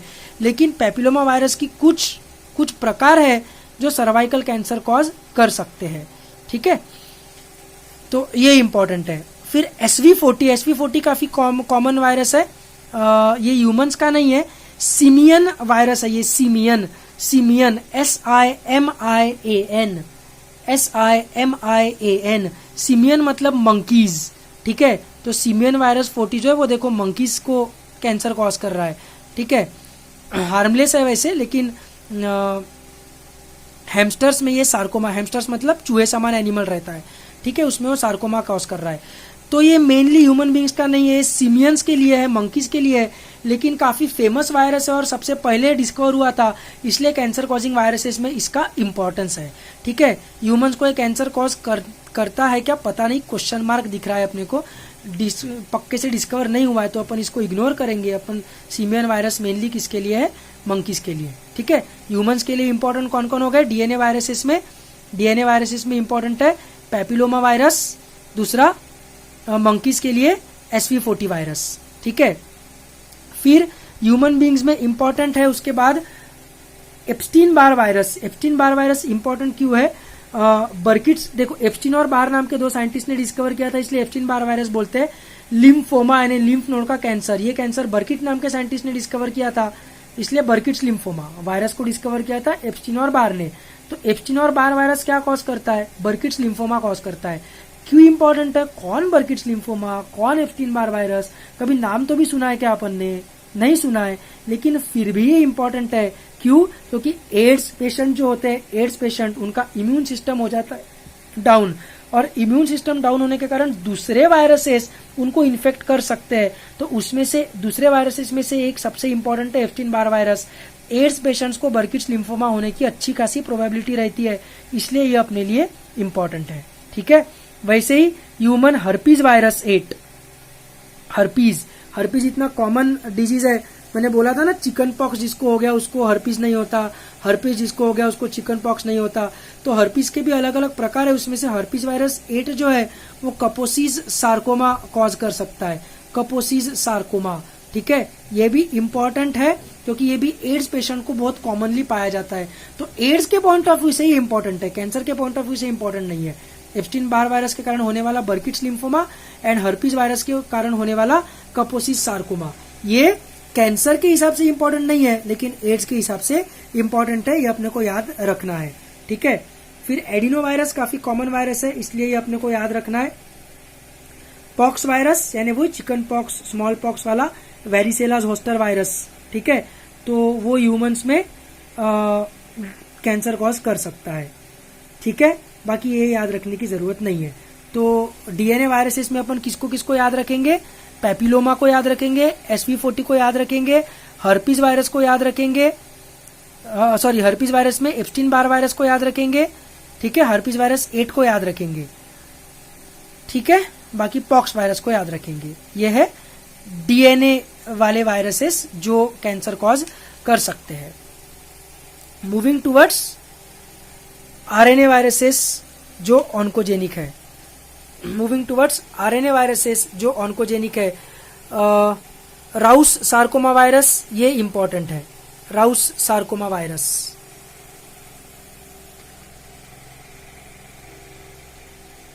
ठीक है, Rouse sarcoma virus is important, ये काफी फेमस है, इसलिए मतलब काफी कॉमन है, पता रहता है लोगों को। ठीक है, दूसरा ये अपने किसी काम का नहीं है, mouse memory tumour virus, not at all. Leukaemia sarcovirus बिल्कुल भी काम का नहीं है।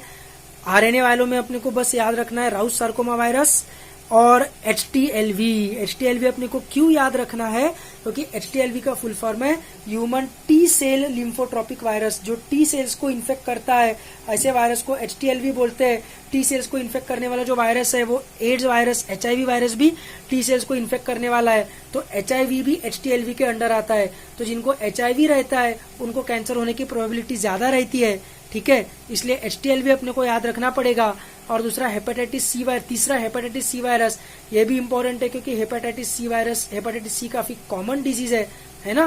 हेपेटाइटिस अपने को पता है, लेकिन हेपेटाइटिस सी वाले वायरस के कारण भी एड्स हो सकता है, तो कैंसर हो सकता है, तो ये भी अपने को याद रखना है। ठीक है, आरएनए वालों में अपने को कौन कौन याद रखना है, राउस सार्कोमा वायरस, फिर राउस सार्कोमा वायरस के बाद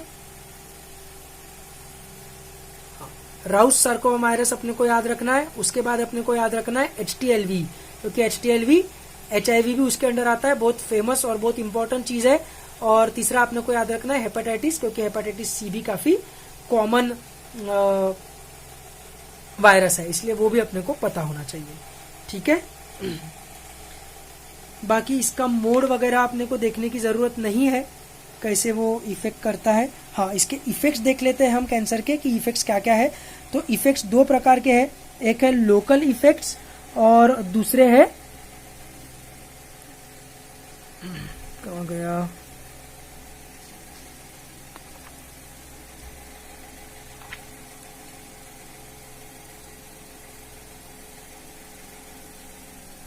दूसरे ब्रॉड इफेक्ट्स है, लेकिन वो यहाँ पर दिए हुए नहीं है। ठीक है, अपन लोकल इफेक्ट्स देख लेते हैं पहले। लोकल इफेक्ट्स में क्या क्या रहेगा, मैकेनिकल ऑब्स्ट्रक्शन इंपॉर्टेंट है, ऑफ कोर्स, बिनाइन रहे या मैलिग्नेंट रहे, ट्यूमर अगर रहा गट में तो इंटेस्टाइनल ऑब्स्ट्रक्शन क्रिएट कर सकता है। टिश्यू डिस्ट्रक्शन कॉमन सेंस की बात है। Infarction, ulceration and haemorrhage. Haemorrhage मतलब ब्लड वेसल्स का फूटना, अल्सरेशन मतलब अल्सर्स तैयार होना, इन्फार्क्शन मतलब किसी ऑर्गन का पर्टिकुलर थोड़ा बहुत रीजन मर जाना। जैसे हार्ट का अगर थोड़ा पर्टिकुलर रीजन मर जाता है तो उसको बोलते हैं myocardial infarction which leads to heart attack. ठीक है, फिर ये कैचेक्सिया वगैरह छोड़ दो। फीवर आ सकता है कैंसर में। ठीक है, अनएक्सप्लेन्ड ओरिजिन का, कोई बैक्टीरिया तो मिलेगा नहीं ब्लड में लेकिन फीवर प्रेजेंट रहेगा। ठीक है, और फिर एंडोक्राइन सिंड्रोम्स वगैरह है वो, लेकिन उतना सब डिटेल में अपने को जाने की जरूरत नहीं है, दैट इज इनफ। ठीक है, फिर moving towards host response against tumour. मैंने तुमको बताया था कि अपनी बॉडी इससे लड़ने की कोशिश करती है definitely. Cytotoxic T killer cells जो है अपने, टी साइटोटॉक्सिक और टी किलर सेल्स, वो सबसे बड़ा रोल प्ले करते हैं कैंसर से लड़ने में। ठीक है, तो कैंसर से सेल्स के और नॉर्मल सेल्स में कुछ डिफरेंसेस होते हैं, लेकिन अगेन वो सब डिफरेंसेस मैं तुम लोगों को नहीं बताऊंगा। ठीक है, अगर किसी को पढ़ना है तो तुम लोग वीडियो को पॉज करके पढ़ सकते हो।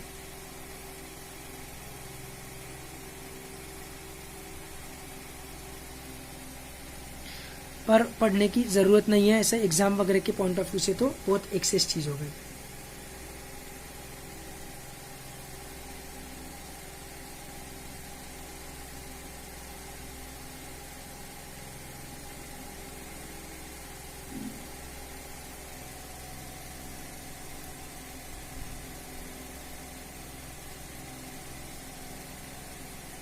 अगर किसी को आउट ऑफ इंटरेस्ट पढ़ना है तो पढ़ सकते हैं, कुछ डाउट है तो पूछ सकते हैं, बाकी एग्जाम के पॉइंट ऑफ व्यू से पढ़ने की जरूरत नहीं है, इसलिए मैं ये सब एक्सप्लेन नहीं करूंगा।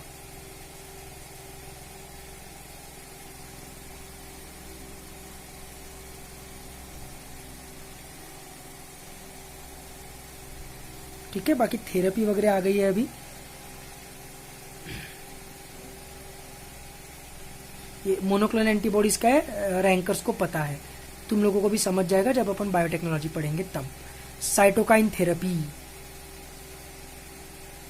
जैसे इंटरफेरॉन्स, क्योंकि एंटीवायरल पार्टिकल्स है तो ये भी कैंसर थेरेपी में यूज हो सकते हैं। ठीक है, डायग्नोसिस कैसे कैसे करेंगे कैंसर का, तो हिस्टोलॉजी मतलब टिश्यू के स्टडी से, साइटोलॉजी मतलब सेल की स्टडी से, हिस्टोकेमिस्ट्री, साइटोकेमिस्ट्री, इम्यूनोहिस्टोकेमिस्ट्री, इलेक्ट्रॉन माइक्रोस्कोपी। ठीक है, ये सेल जंक्शन, सेल सरफेस का स्टडी करने से, वो सब डिटेल्स में तुमको नहीं बता रहा हूँ जानबूझ के, फालतू चीज़ें अपने को याद नहीं रखनी है। बायोकेमिकल स्टडीज से अपन फाइंड आउट कर सकते हैं अगर कैंसर है तो। और मॉडर्न एड्स यानी वो अक्वायर्ड इम्यूनो डेफिशिएंसी सिंड्रोम नहीं, एड्स यानी हेल्प, है ना। तो मॉडर्न हेल्प में अपने पास क्या है, जैसे पीसीआर है, पीसीआर रैंकर्स को मालूम है, फ्लो साइटोमेट्री, इन सिटू हाइब्रिडाइजेशन और मॉलिक्यूलर डायग्नोस्टिक टेक्निक्स। ठीक है, ये अगर रैंकर्स पढ़ेंगे तो रैंकर्स एक बार पढ़ लेना, ये चीज़ तुम लोगों को समझ जाएगा क्योंकि अपन ने बायोटेक्नोलॉजी पढ़ा हुआ है। ठीक है, पीसीआर की मदद से कैसे कैंसर डिटेक्ट करते हैं मैंने तुम लोगों को बताया था, बाकी फ्रेशर्स को अभी नहीं समझेगा, इसका टेंशन मत लेना, जब बायोटेक्नोलॉजी पढ़ लोगे तब समझ जाएगा। ठीक है, तो इस प्रकार से अपन कैंसर का टॉपिक खत्म करते हैं और आगे बढ़ते हैं एड्स की तरफ।